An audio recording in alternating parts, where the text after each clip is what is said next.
उनका एजेंडा तो कुछ और है। अगर भगवा पहनने से वो हिंदुत्व का पाठ पढ़ाएंगे तो मैं पैदाइश से हिंदू ब्राह्मण हूं, मुझे कोई दल समझाएगा कि हिंदू कैसा होता है, हिंदुत्व कैसा होता है? कोई दल मुझे बताएगा? अरे मुझे नाज है अपने हिंदुत्व पे। वो हिंदू क्या जिसके दिल में एक मुसलमान ना बसता हो, और वो मुसलमान क्या जिसके मिजाज में एक हिंदू का दिल ना ठहरता हो। जी, एक रेबेल जब एक टैग लगता है तो हिंदुस्तान का टैग लगता है उस पर। एक रेबेल मतलब टेररिस्ट, एक लेबल मतलब आतंकवादी, एक रेबल मतलब मिलिटेंट नहीं होता। एक रेबल मतलब वो होता है जब वो खास करके एक ऐसे गवर्नेंस के अगेंस्ट जाता है। कौन नहीं है बागी? एक सच्चा देशभक्त बागी तो है। क्या भगत सिंह बागी नहीं थे?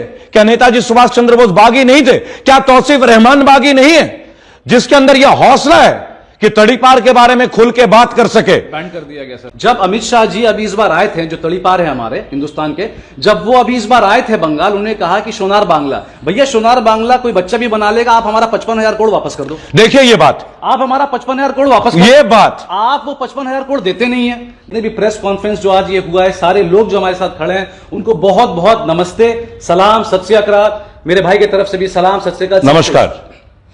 आज का एक छोटा सा एजेंडा हमने आप लोगों को तकलीफ इसलिए दिया इस शाम के 6:30 बजे, क्योंकि देखिए जज्बा जो होता है वो सिर्फ वर्ड से नहीं होता है, बातों से नहीं होता है। जज्बा होता है जब 1600 किलोमीटर कोई इंसान चल के बंगाल की धरती में इसलिए आता है बिना कोई मकसद के, मतलब बिना कोई मतलब के, बिना कोई मतलब, बिना कोई प्रॉफिट, बिना कोई बैनर, बिना कोई लालच, बिना कोई पैसा, सिक्का के उछाल की आवाज से नहीं, अपने दिल की आवाज से कोई 1600 किलोमीटर चल के आज ये आया है, क्योंकि उसको बंगाल की जनता से मोहब्बत है।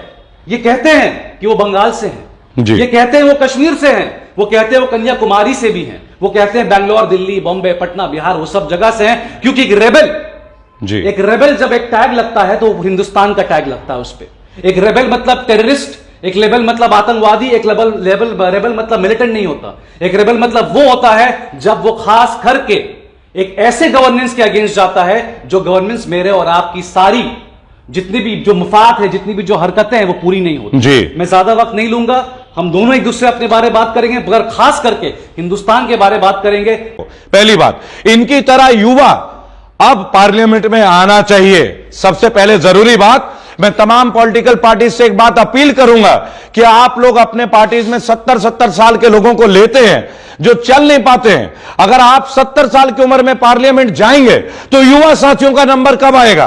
कौन करेगा देश का आगाज? कौन करेगा डेवलपमेंट? कौन मिलेगा गांव गांव जाके पदयात्रा करेगा? जिनके घुटनों में दर्द है, क्या वो पदयात्रा करेंगे? देश को जरूरत है युवा राजनीतिज्ञों की। पहली बात, मैं किसी पार्टी का मुखालिफ नहीं करता, मैं कोई पॉलिटिकल पार्टी का कोई एजेंट भी नहीं हूं, ना ही मैंने कोई पॉलिटिकल पार्टी ज्वाइन की। बहुत पहले ज्वाइन किया था, 3 दिन में छोड़ दिया था। पॉलिटिक्स मेरे टेबल का खाना नहीं है, पहली बात। लेकिन हां, बागी हम क्यों बने उसका एक कारण है। कौन नहीं है बागी? एक सच्चा देशभक्त बागी तो है। क्या भगत सिंह बागी नहीं थे? क्या नेताजी सुभाष चंद्र बोस बागी नहीं थे? क्या तौसीफ रहमान बागी नहीं है, जिसके अंदर यह हौसला है कि तड़ीपार के बारे में खुल के बात कर सके? बैन कर दिया गया सर, बैन कर दिया गया। देखिए, बैन करना एक आम बात है। मैं एक बात कहता हूं, अगर हमारा कहना गलत है और गैर कानूनी है आपके दृष्टिकोण से, यह बार बार होगा, सदियों तक होगा, जब तक सांस है तब तक, आखिरी दम तक ये होगा। पहली बात। दोस्तों, हम यहां पे आए हैं, हम देख रहे हैं कि भाजपा का जो शासन है तमाम क्षेत्रीय पार्टियों का नाश करते हुए जा रही है।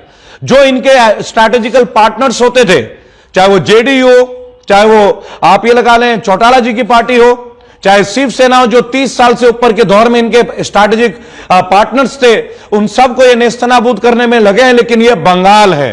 मैं एक बात बंगाल की शेरनी और मेरी दीदी के लिए एक बात बोलना चाहूंगा, तुम दीदी का कुछ बिगाड़ो, ये तुम्हारे में दम नहीं। तुम दीदी का कुछ बिगाड़ो, तुम्हारे में ये दम नहीं। जाओ जाके चट्टानों को कह दो खड़े हो जाओ, दीदी किसी से कम नहीं। बहुत सही बात। ये दीदी के लिए है, उस महिला के लिए है जो आज भी एक साधारण वस्त्र में रहती है, एक साधारण परिवहन का माध्यम का इस्तेमाल करती है। ये दीदी के लिए है जो 9वीं क्लास के लड़कियों के लिए बंगाल में एक ऐसा मंच देती है कि 9वीं से लेकर पोस्ट ग्रेजुएशन तक, अगर आप गरीब श्रेणी में आते हैं, अगर आप कमजोर में आते हैं, आपको जो भी सहायता चाहिए वो दे रही हैं। ये दीदी का प्रशासन है जिन्होंने सरकारी महकमे का एक भी तनख्वाह नहीं काटा है कोरोना काल में। अब दोस्तों, बार बार मुझे एक स्ट्रैटेजिक एक बहुत बड़ी इंफॉर्मेशन मिली है। आज मैं मलय घटक जी के साथ भी था लाइव, जो कि मंत्री है कैबिनेट मिनिस्टर है बंगाल गवर्नमेंट में। कल मैं नदीमुल हक साहब के साथ मुखातिब हुआ, जो कि राज्यसभा के एमपी हैं। उन्होंने मुझे बताया कि 53,000 करोड़ बंगाल सरकार को मिलना है केंद्र की सरकार से। इधर अमित शाह एंड पार्टी बांकुड़ा में आके बोलते हैं, बांकुड़ा जो कि मेरा गृह जिला है दोस्तों, मैं आहोंदा नाम के गांव से हूं। आहोंदा एक छोटा सा गांव, वहां से आके आज मैं इस मंच में तौसीफ रहमान भाई और तमाम युवा साथी और जर्नलिस्ट के बीच हूं, तो एक बात कहना चाहूंगा, बंगाल की वीर धरती, देश विदेश में गुरुदेव रविन्द्रनाथ टैगोर, सबसे पहले Nobel prize award winner Asia के, केवल भारत के नहीं संपूर्ण एशिया के। Amartya Sen Nobel laureate in economics, जिनको मोदी जी की सरकार ने सुनने से मना कर दिया। आज बांग्लादेश की सरकार, तौसीफ भाई, उनकी पॉलिसी को लेकर जीडीपी में हमसे अहेड चली गई। आपने बंगाल को कब पूछा? आपने बंगाल के बारे में कब सोचा? और अब आप कहते हैं सोनार बांग्ला बना दोगे। मेरी बात सुनो, पहली बात, Gujarat model is not applicable in Bengal model.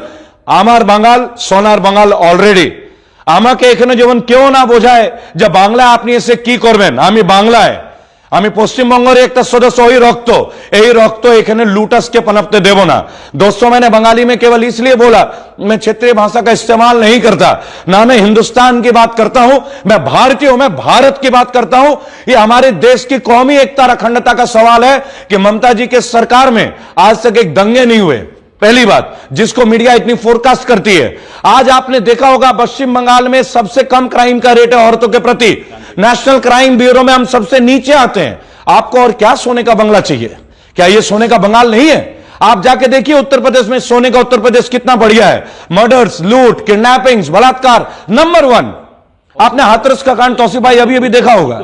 क्या आपने कहीं देखा होगा, कभी सुना है कि बंगाल की पुलिस ने कभी किसी लड़की के शव का दहन कर दिया? कभी सुना है आपने? यहां से कभी हुआ है क्या? यह सरकार जनता के बीच की सरकार है। अब दूसरी बात, मैं एक वीडियो के माध्यम से एक बात और कहना चाहूंगा। दोस्तों, कई बार ऐसा होता है, किसी पार्टी को 10 एजेंडे मिलते हैं, 10 में से वो 5 कर पाते हैं, 5 नहीं कर पाते हैं। क्योंकि पुराने रिकॉर्ड भी आप देखिए, पुराने रिकॉर्ड क्या था सीपीएम का, आप जानते हैं, आप वाकिफ हैं। उनमें से उभारना देश को कितना मुश्किल दौर था। लेकिन अगर उनसे 5 काम कम रह गए हो तो उन्हें एक मैंडेट हमें अवश्य देना चाहिए। हमें उस औरत को, हमें उस महिला का सम्मान करना चाहिए जिसने अपने सार्वजनिक जीवन के लिए अपने निजी जीवन की कुर्बानी दे दी। 2011 में जब सीपीएम की रिजीम खत्म हुई, मैं स्टैटिस्टिक बात कर रहा हूं, पेपर पे बात कर रहा हूं, जी, कोई हवा पे बात नहीं कर रहा हूं। 2.5 लाख करोड़ का उधार था बंगाल के ऊपर, जिस सीपीएम ने छोड़ के गया। टीएमसी ने कुछ नहीं करवाया। सीपीएम के रिजीम में जो 2.5 लाख का था वो गया, वो वापस नहीं आने वाला है। जब अमित शाह जी अभी इस बार आए थे, जो तड़ीपार है हमारे हिंदुस्तान के, जब वो अभी इस बार आए थे बंगाल, उन्होंने कहा कि सोनार बांग्ला, भैया सोनार बांग्ला कोई बच्चा भी बना लेगा, आप हमारा 55,000 करोड़ वापस कर दो। देखिए ये बात, आप हमारा 55,000 करोड़ वापस कर दो। ये बात, आप वो 55,000 करोड़ देते नहीं है। देने के बाद आप फिर कहते हैं गरीब, आप हमें बेइज्जत करने आए, आप हम बंगालियों को बेइज्जत करने आए। आप मंच में 5,000 लोगों के सामने खड़े होकर ये कहते हैं बंगाल एक पिछड़ा हुआ जगह है। अरे क्या बकवास कर रहे हो? बंगाल एक पिछड़ा जगह है, फर्स्ट मेट्रोपॉलिटन सिटी है सर। सबसे पहला मेट्रो हमारा यही था। सबसे पहला जो कॉलेज है, पाठ ना पढ़ाए हमें बंगाल के बारे में पाठ। और दूसरी एक बात है, ठीक है आप राजनीति करते हैं, आप राजनीति कीजिए, पर आप ओछी राजनीति नहीं कीजिए। आप हमारे देश की जो अखंडता है, हिंदू मुस्लिम कम्युनिटी जो एक इकट्ठे, हम लोग देखिए दुर्गा पूजा मनाते हैं, उत्सव है ये, उत्सव त्योहार नहीं है, यूनिवर्सल उत्सव है। 7 दिन तक पंडाल लगते हैं, मेले लगते हैं। आप यहां के रिलीजियस सेंटिमेंट्स के बारे में कमेंट ना करें। आपको बंगाल के बारे में डेवलपमेंट करने की कोई अधिकार नहीं है। आप क्यों नहीं उत्तर प्रदेश के बारे में बात करते हैं? आप क्यों नहीं कर्नाटक के बारे में बात करते हैं? इतने घोटाले आपने बोला, 3G 2G 4G, जीजाजी कहां है वो 2G 3G 4G जीजाजी वाले स्कैम? कहां है वो आरोपित? आप स्विट्जरलैंड से काला धन लाने वाले थे, कहां है वो धन? आप बंगाल का 53,000 करोड़ तो दे नहीं पा रहे हो, जो आपने बंगाल की धरती से जीएसटी के माध्यम से और अन्य माध्यम से लिया है, और ये डॉक्यूमेंटेड है दोस्तों। कन्याश्री सेंट्रल गवर्नमेंट का पॉलिसी नहीं है, सुबुत साथी सेंट्रल गवर्नमेंट का पॉलिसी नहीं है, ये हमारे वेस्ट बंगाल का निजी पॉलिसी है जो टीएमसी गवर्नमेंट के अंडर आया है। ऐसे कई 11 पॉलिसीज हैं जो यूनाइटेड नेशन ने अवार्ड दिया है ममता बनर्जी को। दादा मैं आपको बताऊं, मैं आपको आइडिया में नहीं, बिल्कुल धन्यवाद। सेंट्रल गवर्नमेंट का पॉलिसी नहीं था, हमारी निजी पॉलिसी है जो 9 साल के शासन में आया है। और कुछ लोग अगर बाहर से आना चाहते हैं और हमें दिलासा देना चाहते तो वो 9 साल कहां थे? अब आके वो कहते हैं कि मुसलमान के ऊपर अत्याचार हो रहा है। ऐसा कोई भाई बात नहीं है। 9 साल मुसलमान एक दूसरे के साथ खड़ा था और उनके साथ एक जात खड़ा था, वो था हिंदू जात, बताइए, हिंदुस्तानी जात जिसको हम कहते हैं। कहते हैं। Hats off to you, hats कोई ऑफ। और जात नहीं खड़ा था। हिंदुस्तान मतलब हिंदुस्तानियों का है, हिंदू मुसलमान का नहीं है, भारतीयों का। कोई जात पात नहीं आती बिल्कुल। में। यहाँ आके लोग कहते हैं कि अच्छा दुर्गा पूजा में बहुत सेलिब्रेशन, दिवाली में कब होगा? अरे भैया बड़ा बड़े जाके देखो दिवाली में क्या होता है जी, जाके तो देखो आसनसोल क्या होता है दिवाली में। जी। दुर्गा पूजा में बार बार बताऊं आपको, दुर्गा पूजा को लेके बहुत पॉलिटिक्स होती है। जी। दुर्गा पूजा किसी का नहीं, दुर्गा पूजा बंगालियों का, हिंदुस्तानियों का है। बहुत बढ़िया। जयपुर में दिवाली सिर्फ जयपुरियों का नहीं होता। जी, दुर्गा पूजा बंगालियों का सिर्फ नहीं होता है, दुर्गा पूजा पूरे हिंदुस्तानियों का होता है। जी। और मैं आपको बता दूं, इस साल 50,000 रुपया करके 5 साल से दिया जा रहा है। इस साल भी कोविड के वजह से 10,000 रुपया करके निजी तौर पे वेस्ट बंगाल गवर्नमेंट ने हर एक पंडाल ऑर्गेनाइजर को दिया है। जी, ठीक है। अब इसमें भी अगर आप ऑडिट करना चाहते हैं आप कर सकते हैं। भाजपा गवर्नमेंट की औकात यही है कि कैसे इंटरफेयर करना चाहिए। देखिए मैं एक बात बोलूंगा, तौसीफ भाई ने एक बहुत बड़ी बात बोल दी, दुर्गा पूजा। आइए हम एक बात पूछते हैं, हम दुर्गा पूजा की बात करते हैं, देश की सुरक्षा की बात करते हैं। मिशन बंगाल अपने आप में है क्या? हम बंगाल की वीर धरती को किसी स्टैंप का दिन नहीं काम करने देंगे। बंगाल का अपना एक परिधान है, धोती कुर्ता पहनते हैं। धोती कुर्ता बंगाल में हम लोग पहनते हैं, धोती कुर्ता ट्रेडिशनल ड्रेस है। सांका पोला पहनते हैं, आप जानते ही हैं। हम लोग सिंदूर खेलते हैं दुर्गा पूजा में, बराबर। क्या यहां पे भी हम हाफ पैंट पहन के आ जाएं क्या बंगाल के पूरा ट्रेडिशन को चेंज कर दें क्या? आप कल को बोलोगे ये मत पहनो, एखने चलो ना, ओखने चलो ना। अरे यदि तो डाक सुने क्यों ना आशे तो एकला चलो रे। यह है बंगाल, यह है बंगाली। और मैं एक बात आपको बोल दूंगा, बंगाल को ललकारिए मत। एक बंगाली दिल्ली से उठ के यहां पे पड़ा हुआ, एक शेर बंगाली यहां खड़ा है। उन्होंने गुजरात को तो 30 साल शासन कर ही लिया। गुजरात सोने का हो गया है क्या? अहमदाबाद में उनको 12 फीट ऊंची दीवार क्यों बनानी पड़ी? मोन्टेरा में जब नमस्ते ट्रंप हो रहा था, अरे सोने की दीवार ही बना देते। हम लूटते नहीं भाई, सोने की दीवार बना देते ना अहमदाबाद में। आपको नकली दीवार बनाने की क्या जरूरत पड़ी? मेरी बात सुनिए, तन को ढकने के लिए कपड़ा की जरूरत पड़ती है, और मन की अशुद्धि को दूर करने के लिए दिल में ईमान और सरपरस्ती होनी चाहिए ऊपर वाले की। आप केवल जुबानी तौर पे काम करते, मैं ये बना दूंगा, आपके आ गए क्या 15 लाख रुपए आ गए क्या? जो 1 साल में आने के बाद उनको आने से आ गए क्या? मिलिट्री वालों को पेंशन मिलना शुरू हो गया क्या? मैं एक बात पूछना चाहूंगा, उत्तर प्रदेश में आशा वर्करों की तनख्वाह मिल गई क्या? कोविड में जिन्होंने 24 घंटे से लगातार काम किया उनको ओवर टाइम मिल गया क्या?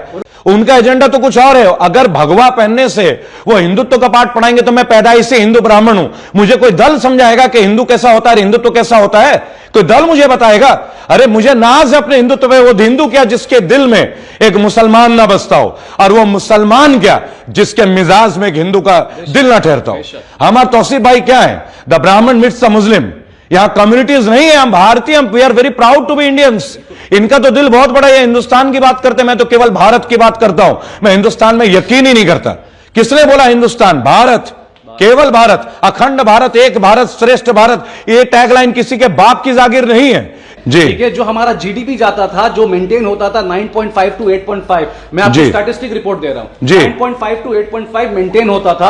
आज तड़ी पार अगर बंगाल में आके ये कहता है कि सोने की हम चिड़िया बनाएंगे, मुझे आप ये बताइए, जो हमारा जो पूरा एक हिंदुस्तान है, जो पूरा भारत है, उसकी जीडीपी खुद -24 चले गई है। आप एक राज्य में ध्यान दे रहे हैं, आप 1,00,000-2 लाख करोड़ की सैंक्शन करना चाहते हैं। बंगाल एक हिंदुस्तान का एक राज्य पार्ट है जी, खुद में एक पार्ट होता है। वो कोई बंगाल कोई म्यांमार में नहीं है जिसको आप अकेले सोने की चिड़िया बना लेंगे जी। पूरा हिंदुस्तान जब -24 में है, और हमारी पड़ोसी देश जो हमारे ऊपर डिपेंड करती थी, आज वो 12.5 जीडीपी में है, तो आप क्या झूठ बोल रहे हैं?